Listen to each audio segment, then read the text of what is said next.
All right. Well, good afternoon and happy Tuesday, election day here in Texas. Welcome to the Reentry um, Second Chance Hiring webinar. My name is Heather Pickett. I am the Executive Director of the Texas Restaurant Foundation. Joining us today to walk through the incredible program that is reentry and reintegration from the Texas Department of Criminal Justice is Merci Wood. Merci is the Deputy Division Director of Rehabilitation and Reentry Division. She brings 12 years of experience across classification, parole, and reentry services to all this expertise to us today to give you some brief background on second chances and the TRF's reentry program, to tell you kind of how we got to where we are today and why Mercy's joining us. About 2 years ago, I was touring the Hilltop unit with one of Mercy's colleagues, April Zamora, one of our now board members, and she happened to mention offhand that there were 30,000 individual justice involved individuals in Texas prisons at that exact moment that were working in the kitchens, feeding the staff, feeding all of the other justice involved individuals. They were working in laundry, they were working in the warehousing units. All three of those feed into the restaurant ecosystem and would be great employees for our members. Yet those individuals were not eligible for many of the educational programs, and upon release, this information wasn't really transferring to their hiring and their employability post incarceration. So that is how Second Chance was created. We are very lucky to have Merci here to walk you through what the program looks like, what kind of services that these individuals are receiving before release, what credentials they're getting, and then how to be a better employer to this wonderful population, but then how to also get on their website and hire. There's a lot of content to cover. So we're going to get started. If you have questions, put them in the chat. And when Merci gets through walking you through all of these steps, we'll address as many questions as we can. Also know this is being recorded. It will be sent back out. So if you have friends in the industry or you have your HR department or anybody else that you want to get this information, the link will be live in the next few days. But Merci, I would love for you to take it away. Awesome. Okay. Well, good afternoon, everybody. Thank you, Heather. Want to thank everybody also for joining today. Like Heather said, my name is Merci Wood. I'm the Deputy Division Director of the Rehabilitation and Reentry Division with the Texas Department of Criminal Justice. I've been working within this line of work for about 13 years now, and I'm really excited to spend a little time today talking about something that impacts public safety and your bottom line. So with building Texas's workforce through second chance hiring, our goal today is pretty simple. We just want to show you what this looks like in practice, how employers are already doing it successfully, and how we support you throughout the entire process. Really just taking this from concept, taking the concept from theoretical to operational. So first thing I really want to highlight or point out is why second chance hiring matters. So across Texas, workforce shortages are pretty real, right? Restaurants, hospitality, construction, every sector is feeling it somewhere. But at the same time, skilled individuals are returning to communities every single day, either by the hundreds daily, by the thousands weekly, and by the, multiplied thousands monthly. So many having completed industry recognized training, earned certifications, and gaining real work experience while they're incarcerated. And employment is the number one factor in successful reentry. When individuals go to work, recidivism drops. And then when recidivism drops, communities are safer.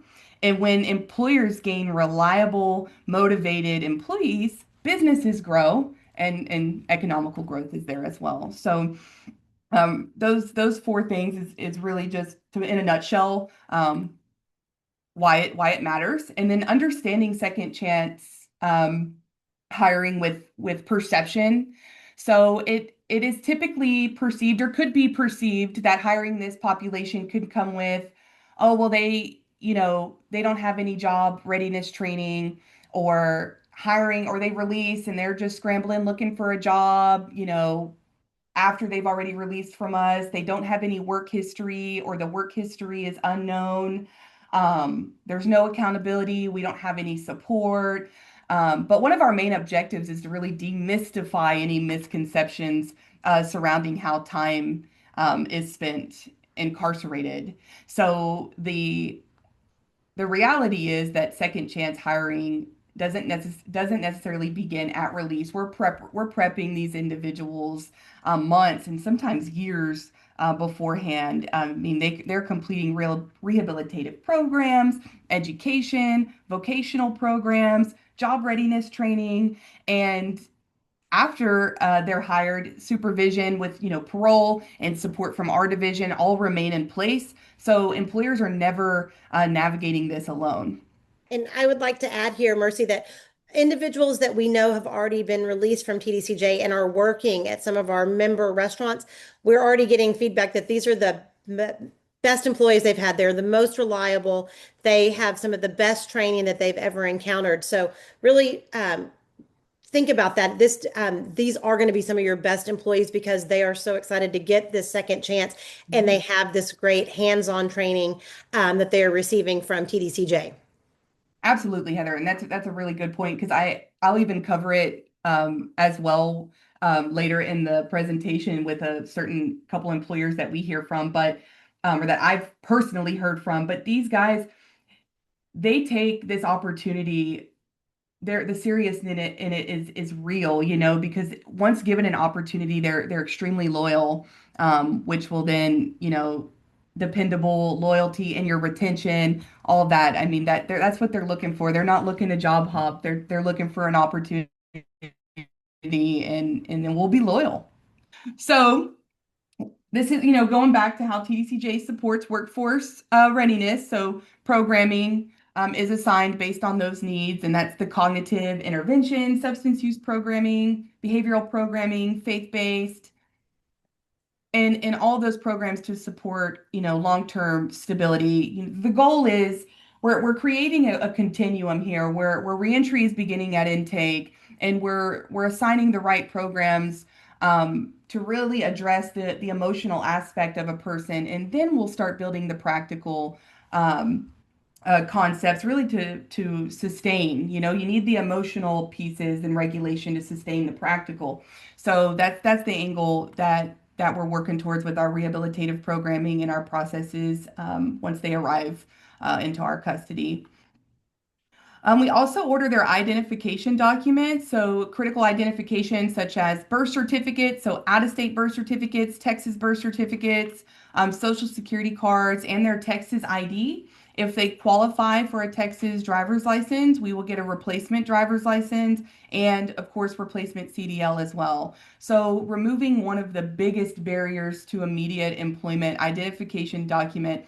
Rehabilitation and Reentry Division has a couple sides of the house. Well, a lot of sides of the house. We've got programming, veterans coordination, medical continuity of care, and reentry. And the reentry component, they do the case planning and they address barriers. And the bread and butter is also the identification document ordering. That is one of our number one objectives on that side of the house. So we get those ordered for them. We also, so reentry coordination. So this all begins months in advance, connecting individuals to housing and employment opportunities. Career expos. So employers that are already engaging with candidates through in-person and virtual career expos, allowing individuals to interview and explore opportunities before returning home. Employment planning. So again, that's taking all the skills that they learned and achieved while they were here and really plugging that in to the right career path for them, helping them navigate that. And then of course, post-release support. So support doesn't end at release. Clients continue to have access to some of our dedicated community case managers, along with a direct hotline and email that is monitored by live members of our reentry team. So no press one for here or press two for that. We're going to answer the phone every time. All of this coordination exists for one purpose, and that is to prepare individuals to successfully return to their communities and work, which has its own sub wins as well, for their families and generational success and safer communities, more productive economies, safer, it's just all the things. But so in addition to the reentry efforts, there's different divisions within the agency and even our Wyndham School District who also equips our population with education, certifications, and on-the-job training.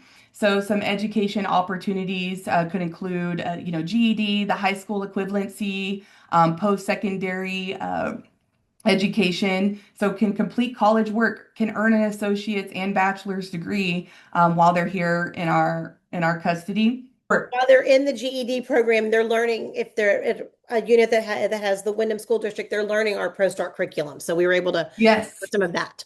yes, perfect. And I don't even know if I got to mention the part or if y'all heard me, but I mean, post-secondary education as well. So, I mean, they can earn an associate's and bachelor's degree while they're here with us as well.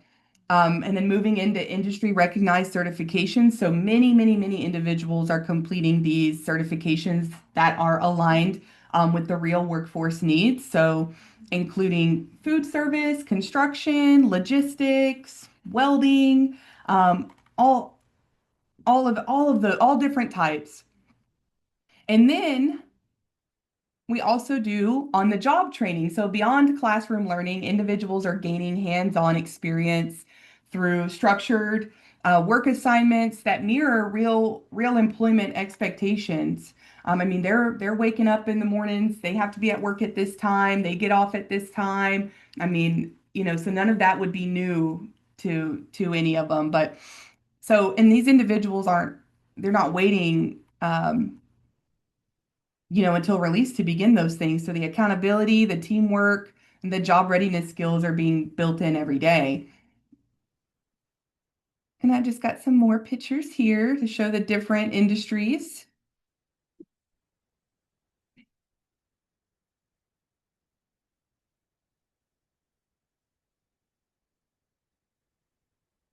So, and by the time, individuals are returning to the community, the employment preparation again has already been underway for months and often years. So we have all of these, the agency, Wyndham School District, our partnerships, we pour in, on the front end while they're here with us. So how do we operationalize this? How do we manufacture an employment pipeline? Well, we do it through technology and partnerships. So Website for Work has been one of our most recent partnerships where we've recently, well, I guess it's been a couple years now, we actually have apps within our facilities or tablets within our facilities, and we have developed a employment and learning application through Website for Work and Workbay to really bring to life the vision of being able to job place at this scale. We release approximately everywhere but 45 to 50,000 a year, and over 70% of those are participating in vocational training certification. So we're talking a lot of people we need to get plugged in. So we had to tap into technology. So I got a video that I'll share that'll just kind of wrap it up real pretty on the Website for Work portion. So here, no. Inside Texas correctional facilities, transformation is happening. Individuals are gaining real world skills, certifications, and career pathways, ensuring that when they leave, they are prepared for success. With dedicated access to training programs, career exploration, and resume building tools, incarcerated individuals are actively preparing for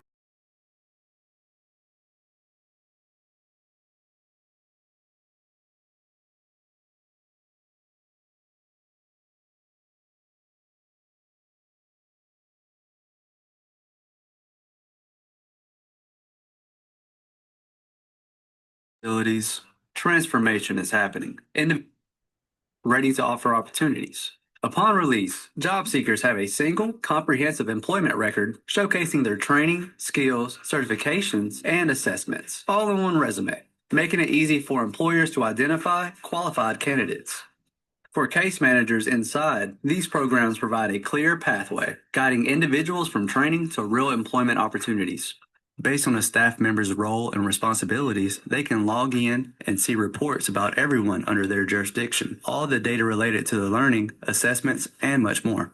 For employers outside, this is a pipeline of job-ready candidates with verified skills, credentials, and work experience, making hiring easier and more reliable. Counselors can use the dashboard to find candidates whose resumes match the skills they're looking for. For example, a major construction company can find candidates with the keyword construction on their resume. They can also filter results by city or county to narrow their search. Now, businesses, workforce agencies, and community leaders can be a part of the solution, helping to break the cycle of incarceration by offering real opportunities. Join us in turning potential into a stronger workforce. Learn more at websiteforwork.com.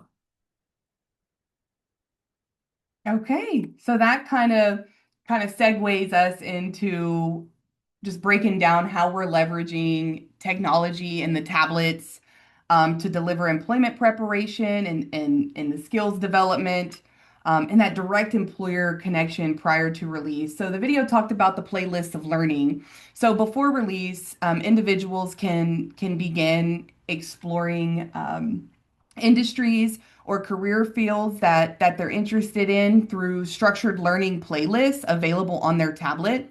These playlists provide the fundamental knowledge tied directly to the respective role that's being advertised. As they complete these learning modules, they earn verified digital skill badges that automatically will attach to their resume, which allows employers to see demonstrated effort and competency before an interview even happens. So employer partners also have the ability to contribute customized training or orientation videos. So we will send out our crew to come and film this for the employer to help prepare future applicants for their specific workplace expectations so that preparation can begin upstream and not after hire. So the more we can do up front, the quicker, they can be plugged in the job. So next, I kind of have what you're seeing here is just an example of what that learning environment looks like on the tablet. Individuals can navigate courses independently and complete, industry aligned content quietly within their housing areas. So that autonomy, that responsibility, which just creates consistent exposure to workplace expectations long before release. And so this is him clicking through the skills test, the video. And after that, it'll populate a badge on his resume, which I'll show here in a second as well. So resume builder is also in our application on the tablet. So individuals aren't just learning skills, they're also building a professional grade document alongside it.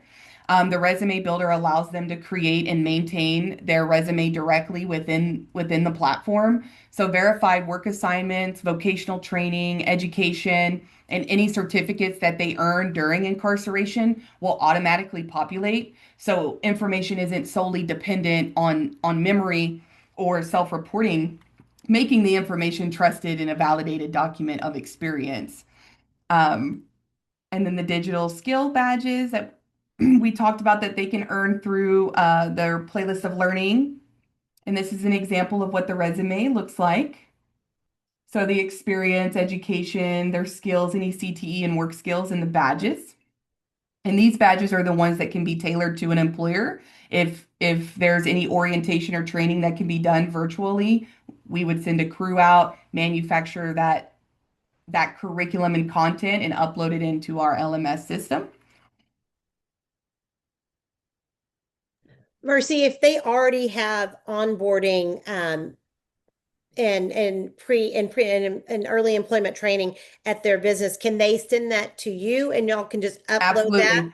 Do they have to have already hired somebody, or is it something that once they register on Website for Work, they can just start uploading? Right. Once they register on Website for Work, one of our employment specialists will reach out and we'll talk through all of these different options. And if there's an employer interested in being on the playlist of learning and having some orientation objectives or components there, we can receive the material, work with our partner here, and have it uploaded. And it'll fall into their specific group, which will make sense here in just a minute. But yeah, good question.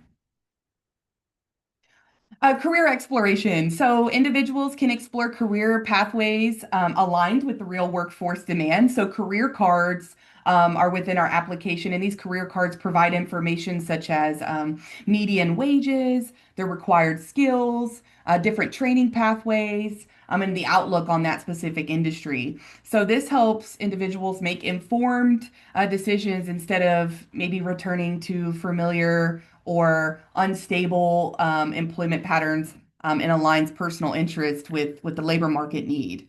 And the system on the tablet is actually an algorithm, so it does take the things that they like or they spend more time on. It has self-assessment quizzes where it kind of takes, well, what's your favorite color? What's your favorite drink? And develops what's called a RISIC score, which is essentially how they are in social aspects, how they are in logistics. And it kind of it pulls out all of this different, in employment domains. They don't know that's what they're answering, but it then kind of shows them what would work best for you. So if you score low on social, then maybe customer facing wouldn't be the best for you. Maybe you're more back of the house, maybe you're more maintenance or whatever the case may be. But and then also direct application. So once prepared, individuals can apply directly to participating employers prior to release. So we're very careful with that.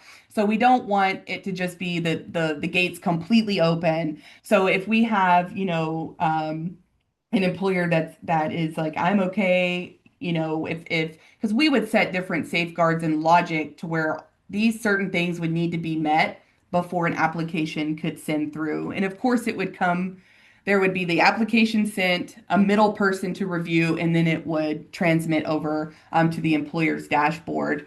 But virtual connection, can occur while the individual is still with us, with a case manager facilitating the communication. So that can also be a way of communication. Another thing that we have is we stage those that are nearing release. They're strategically placed in what we call reentry dorms. So they're at facilities located near or within the county where they plan to return.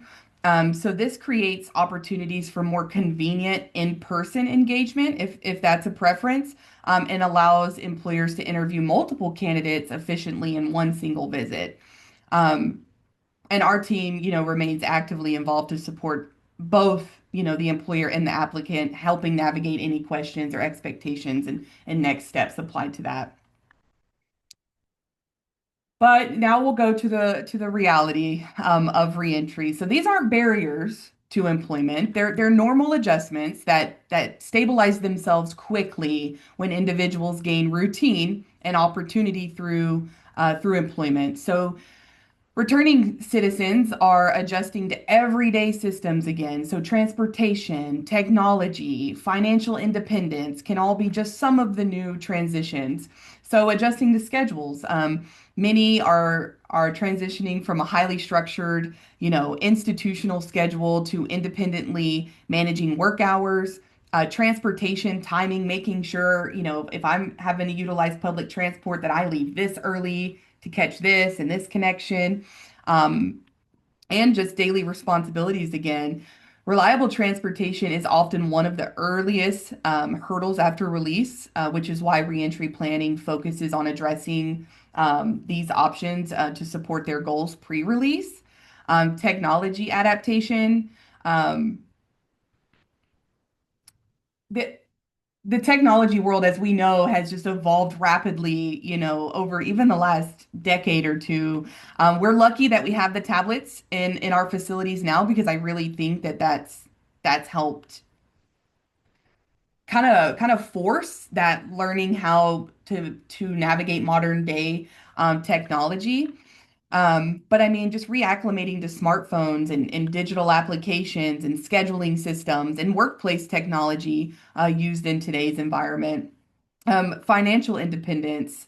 They're reestablishing financial stability, including banking, budgeting, and managing income independently for the first time, in years. And another way reentry addresses that is we do budgeting classes as well, those months before release.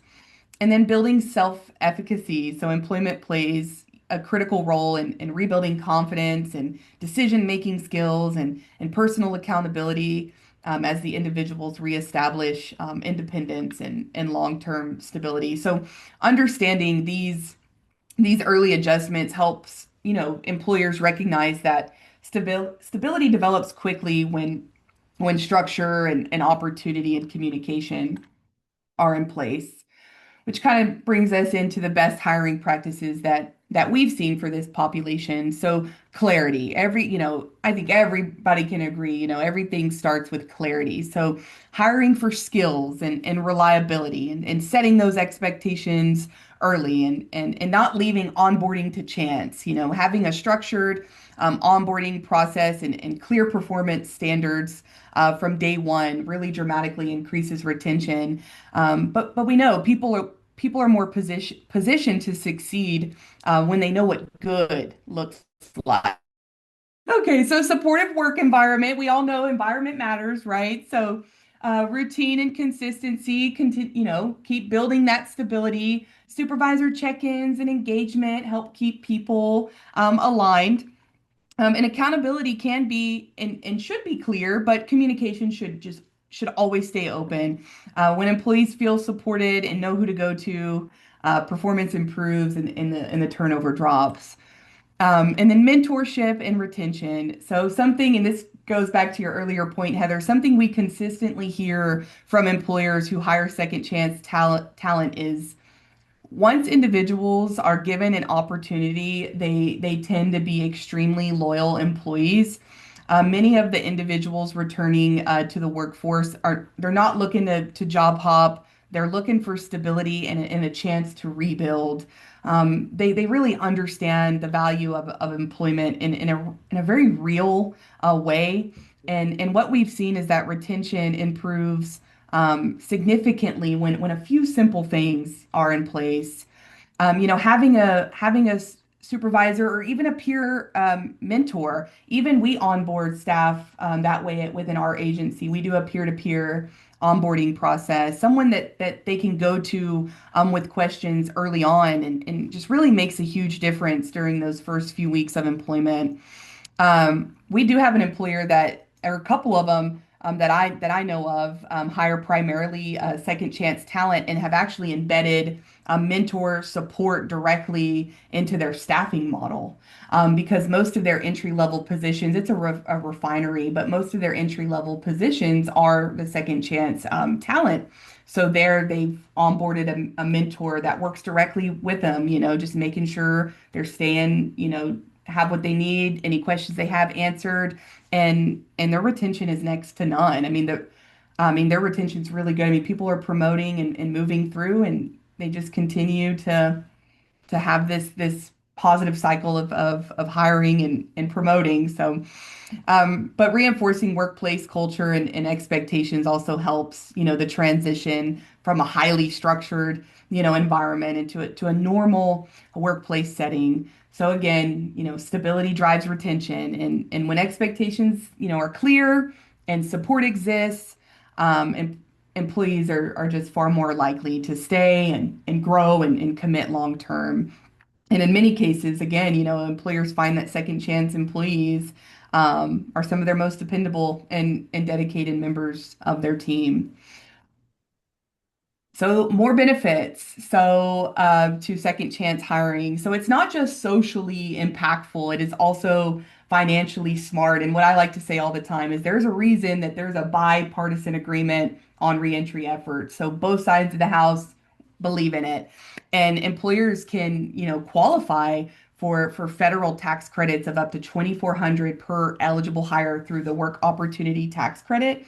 And minimal paperwork. It is just something that it's submitted, and I put my little things up here, and they take care of the rest, And in addition, there's fidelity bonding as well, which is another no cost protection against any theft or loss.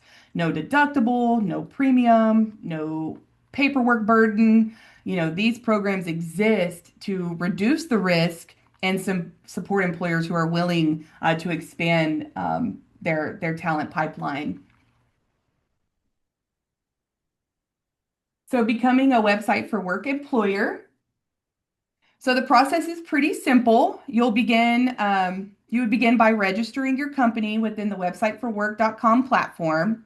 And once your account is created, you'll establish a group, and that group essentially represents your establishment in your company space within the system. And from there, you can post open positions, identify workforce needs, begin receiving support from our team for talent matching and interview coordination. Registration is super quick, and our staff are available throughout that process to assist with any setup or questions. What I like to refer to us, I mean, we're essentially kind of have that staffing agency kind of idea going, but we're no cost. So, and here's a brief view of just what it looks like. So once you get registered, which is a really quick, put in your email, the system sends you a link, and then you'll finish registration process. But this is what it looks like to create and set up a group, which this is where it'll allow you to start posting positions.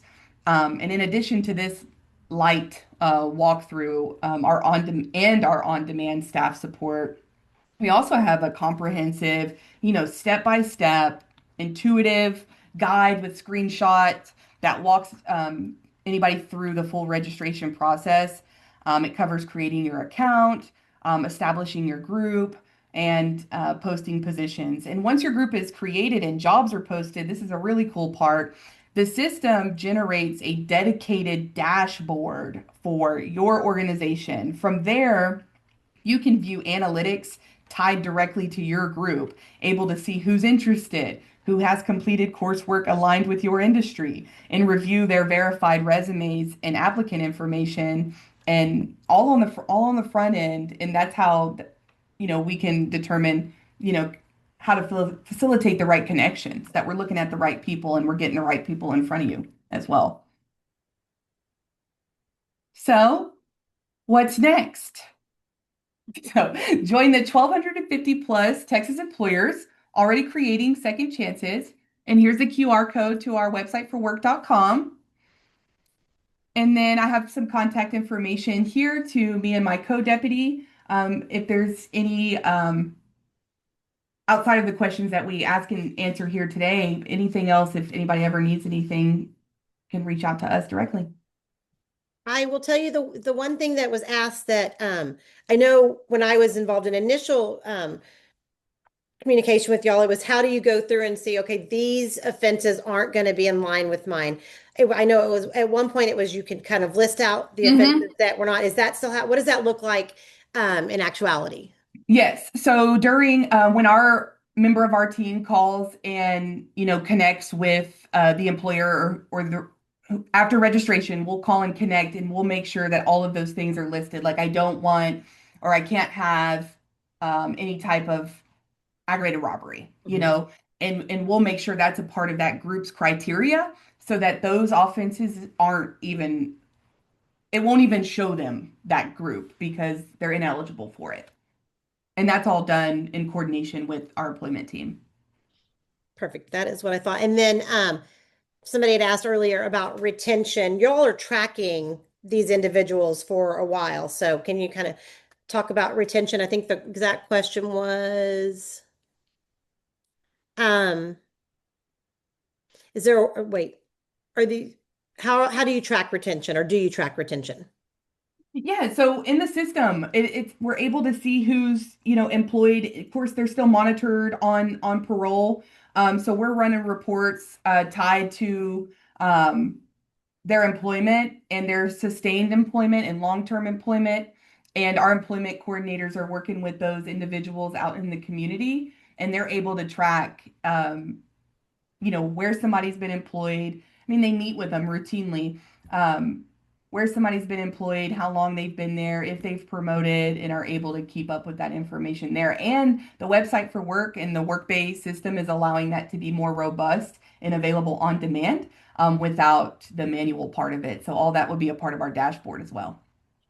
Okay, we had somebody ask if you could go back one slide so they could get the QR code for the Oh, website yeah, for work. of course. Megan Thompson is asking for hiring. Does our company have to visit the correctional facilities to interview? Is it in-person, hybrid? I think you kind of talked about you can do a little bit of everything, correct? Oh yeah, everything hybrid. You can come in person if you'd like, if you prefer that type of engagement. If you prefer virtual, we can set that up. Telephonic, we can set that up. Whatever the employer wants is what we're able to do. And I've also been able to go to several different job fairs and hiring events at some different units. The Hutchins unit in the Dallas area, I've done it in San Mhm. Antonio. As these continue to become available, can I receive that information so that we can share that with our members at large so Absolutely. they'll know that they can go in? Because that's a great way to also then see what everybody's learning. The individuals come up with their resume. They are ready to Yeah. talk to you right then and there. It's a really good experience also to talk to them in person and see what all they've learned. Mhm. Absolutely. And then I don't think there's any, somebody wants someone immediately in the Metroplex, so that's good. Are they all at the same facility in Texas? You kind of touched on that. Can you expand two different ways? How many units have culinary arts? I know there's some that are still being brought on board for hands-on learning, but then also one more time on Workbay and them receiving the app when they are nearing their release date. So it's two different kind of training modules. Oh yeah. So are they all at one unit? Yeah, no. So I believe we have, and I need to verify with even Wyndham too, but 10 to 12 culinary Mhm. facilities that have offer culinary. Um, but we start bringing them. That's yeah, it gets a little nuanced. So they're completing their vocation and certification kind of ahead of time. And then once they start getting into that release window, we're working different components there, right? So we're being strategic with that. So once they, complete all their courses and are getting into that release window, we're looking to see where they intend to release to, and then we're going to move them to one of those facilities that are in that community. So if I'm releasing to Harris County, we've got one facility, one male, one female in Harris County, but then we have some even in Brazoria County. Mhm. So we would put them at one of those facilities. That way, they would be closer to their community. So that facilitation's easier for even just resources, employers, and all that. So they could be at one of 16 facilities because those are our primary release facilities. And then somebody's asking which areas are active. This because you move from unit to a release dorm, it's active across the state, is I guess the easiest way to kind of explain Oh that. yeah, because we have 104 facilities. Mhm. So really trying to like funnel them all in strategically and purposefully, it's big logistics. These have been some great questions. Yes. Does anybody have any other questions for Mercy? Things we hadn't already covered? How can I find out who's available in my area? You covered that. How many jails?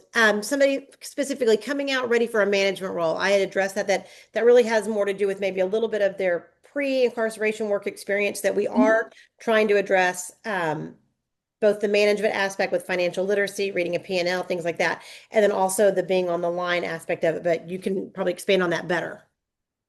For individuals coming out ready for a management role. Yes. Oh yeah, yeah. I think you hit the nail on the head. I think what would really be, their prior work history and even roles that they've taken while here with us. So something that the PowerPoint didn't touch on is there are abilities as well to be certified peer support specialists. I mean, certified through the Texas Certification Board.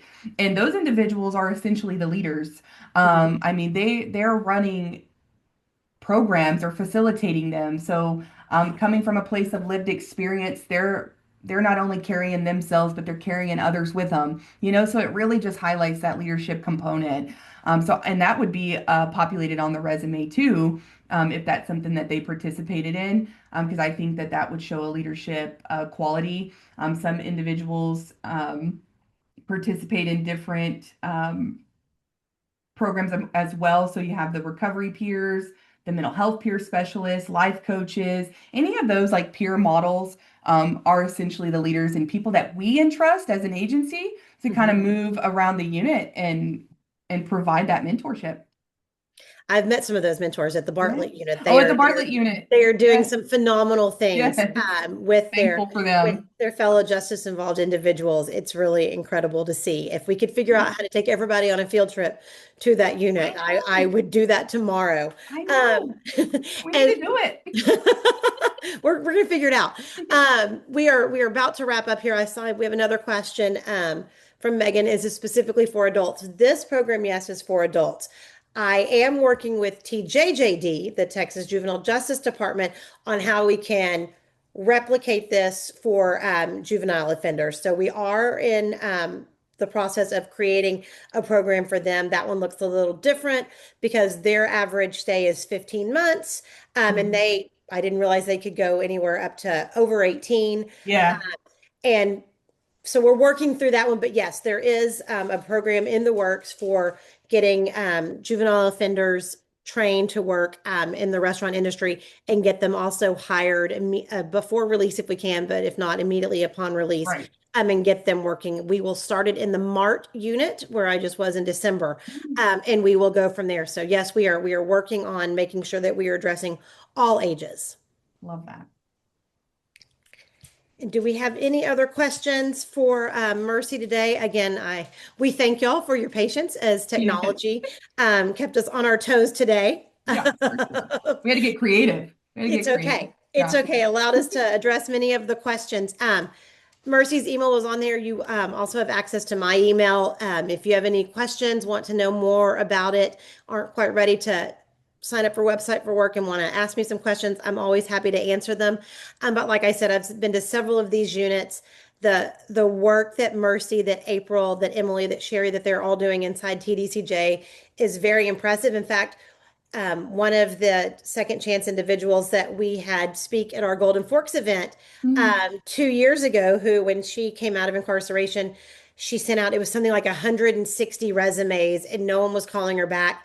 Finally, Arby's called her back. She got a job at Arby's, worked her way up to being a regional manager, got moved from the Austin area to Temple, and now has come totally full circle and is one of your job coaches working inside TDCJ. So our industry is one of second chances. We gave an individual, Emery, a second chance, and now she is working with y'all at the Bartlett unit. So it's really incredible to see how inclusive the restaurant industry and ecosystem is, and that y'all are giving people some great chances to really make some significant changes.